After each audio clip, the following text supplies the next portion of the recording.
Have you ever delivered work and it wasn't really fun to create, but you delivered it anyway, and the client loved it and they gave you a lot of praise, but inside you felt hollow, you felt a little empty, and it just didn't feel like it used to?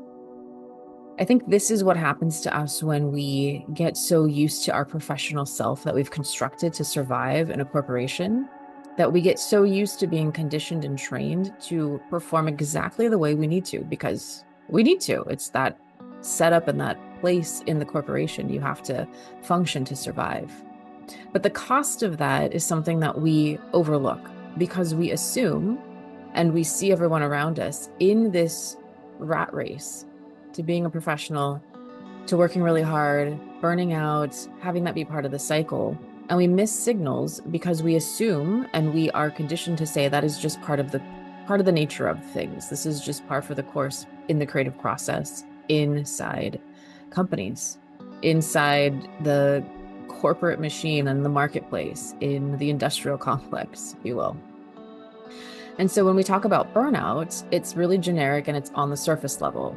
And if we go a little bit deeper in that and we talk about how do we create from that passion and keep that passion alive, what we're really talking about is that source creation. It's that spark of life within us that propels us, that motivates us to want to create, to want to do better, to want to make things in life.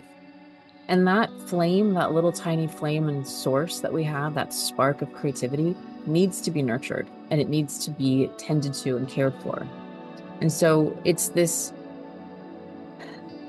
conundrum that we get in because we got sold an idea that we can trade our passion and our soul of what we put into work for money.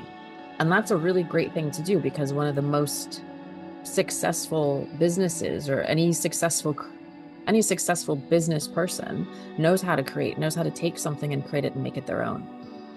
And the cost that we have to give for that is everything. It's not like any other type of job where it's a task-based, it's logic-based, it's even customer service, but there's a way that you can do it and not get emotionally attached to it. And you can detach yourself from the work. For creatives, we have to put emotion, soul, energy, our heart into our work because that emotion is what fuels the marketplace. People sell and buy off of emotion. People buy off of emotion. And so it's really important that we add that in there while also making sure that we don't give so much away that we break down in the process and we burn out. And so we miss the signs. Absolutely, we dismiss them, we miss them, we write them off because we think that the output, the amazing work that we're going to do, the awards that might get won for it, the accolades, the possible promotions and climbing up a corporate ladder, all this external validation completely drains the creative soul. And it's only through time that you have probably learned this through multiple times of burnout to then get to this place where you're like, is this it? Is there anything else? And you wonder if you're really creative anymore.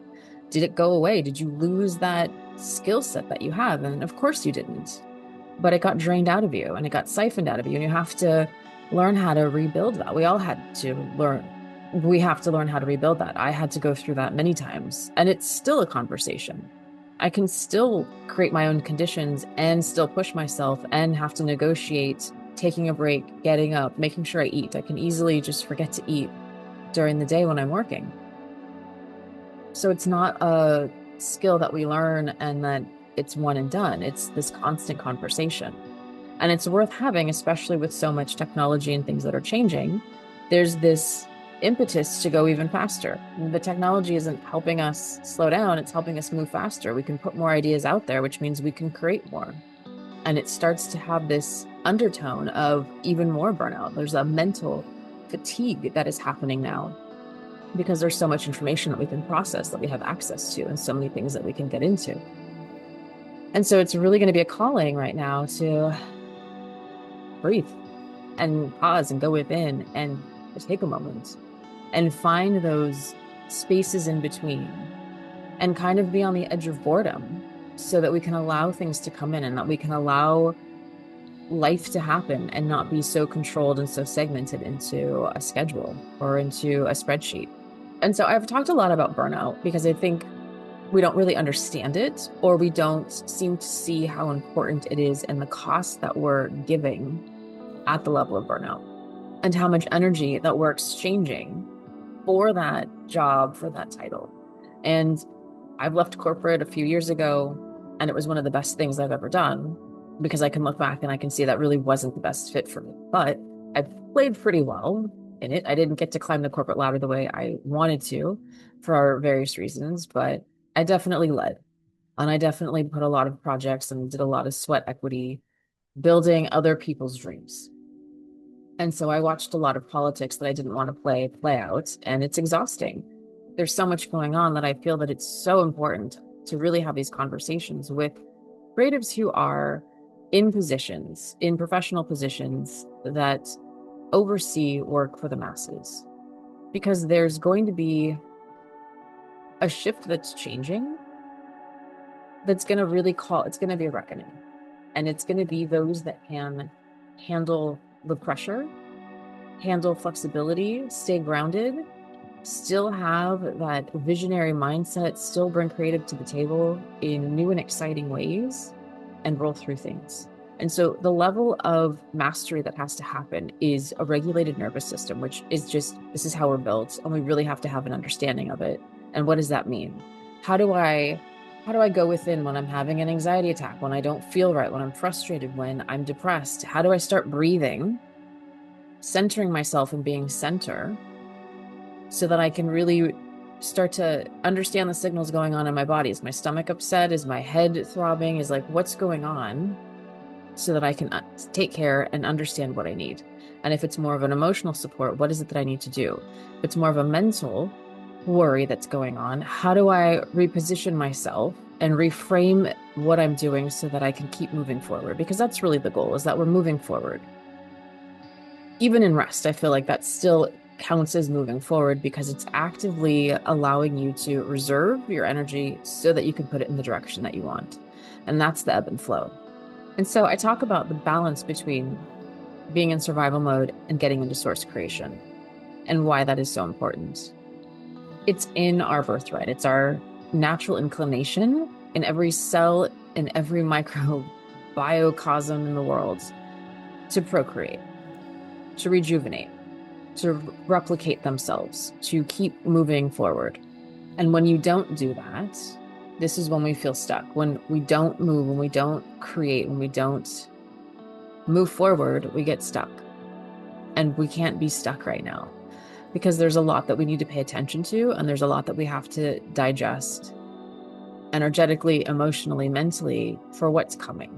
We're going to get into an era where we don't have a history to look back on, so to see what our ancestors did. We're moving into a space that is going to be really new terrain.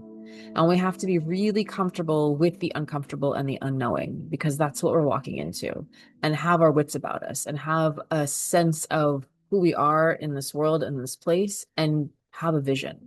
It is always the artists that have had visions and understandings of what the world is going to be way before the scientists, the architects, or anyone actually gets to build it. And that is the beauty of an artist. Artists have been depicted and shown, they have come up with ideas decades before scientists were able to prove the things that they were doing, if not longer than that, which really all of science was a science and an application to prove what was being said in all of the ancient texts. And they have taken thousands of years to prove that those texts were correct and everything that they said. Not in literature and technical terms of like the stories, but the idea of breath work, intuition, being able to connect to yourself, what it means to have a healthy living life. Naturopathic medicine was around a very long time. Those same attributes are still well documented in today's medical journals about what it is that you need in your body. And so all of this preparation, all of these elements, is so that you can create to your fullest potential every single day, and that potential gets actualized. So that's really it. Like, a lot of people like to talk about potential, And that's wonderful, but we want to take that potential and want to actually bring it into the world and materialize it into something. And not that it's on the output of it, it's the whole process of ideating, coming up with something, or being so open that you get inspired and you listen to some crazy download or some inspired idea of creativity to move out into the world. But if we get stuck in our emotions, if we get stuck watching the news and fearing things and worrying about stuff, some of the most brilliant minds are going to be wiped out before we even get going. And that might be you. Staying in survival mode, it's easy to get into. Everywhere you turn, it's the economy's crashing, things are going on, aliens are coming. It's a lot. It's a lot. And sometimes you just want to sit back, take a moment, shut all of the devices off, because that is a privilege in itself, and I'd suggest you use it, and go within. And just be in the moment and let things come to you and let it all percolate out. Because what it is that you have to create and bring into the world is very, very important. And we need to make sure, my job of what I've been guided to do is to help make sure that creatives, the professional creatives in particular, who are out on the front lines building all of this new vision and this new world, are fully tuned up, but are just completely like connected to themselves and where they are in the world. And they have the tools to keep moving forward so that we can create what is going to be the next evolution in society. That's how important I think this is. I think that everybody is an artist and everybody's creative, but those of you that actually decided to make this a profession and to put your heart and soul on the line in exchange for money and to help do things, even if it is an app for a business or it's just helping what you might think is small, is the voice of a group of people, is a voice that is bigger than what most people have. It's an important aspect and it's an important role in society. You communicate for the masses to the masses. And so that needs to, there's a specialty in that, and there's an importance to that. So link below for a quiz if you're not sure where you're at in the burnout phase and you want to know there's specific interventions that I offer you, knowing where you're at instead of just generic advice. And then just check out some programs below and ways to work with me if you want one-on-one or any upcoming programs that are coming to really help nurture you and get you back into this place, or even deepen your creative essence and who you are. There's so much great things to come.